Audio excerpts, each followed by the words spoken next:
اسكو شفتوا هذا الفيديو اللي غادي نحطه دروك واللي راه داير ضجه كبيره في وسائل الاعلام العالميه تاع هذه اللاعبه المروكيه لما توجهت واستفزت اللاعبه الجزائريه قبيل بدايه مباراه الجزائر والمغرب للسيدات. راح نحكي لكم وقائع القصه باختصار وبعدين نحط الفيديو باش تفهموا اكثر. هذه اللاعبه المروكيه اللي راها على الصوره قبل بدايه اللقاء وقبل مصافحتها اللاعبات الجزائريات توجهت لواحده من احسن اللاعبات الجزائريات اللي هي لينا بوساحه، هذيك اللاعبه المحجبه اللي موالفه تسجل الاهداف.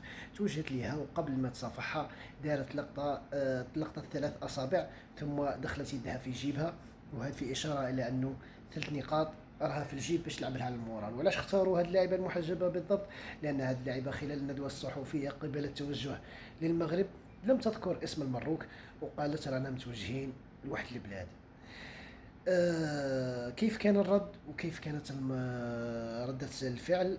طبعا لينا بوساحة كبقية الجزائريات والجزائريين هي بنت الشهداء وبنت وتربية، تربية وأخلاق. ما ردتش عليها وما ردتش على الاستفزاز، صفحتها عادي والرد كان في الملعب وسجلت هدف التعادل واللي وصلت الجزائر للضربات الترجيحية وين قضوا عليهم وردوا على هذه اللاعبة أحسن رد بعد نهاية المباراة.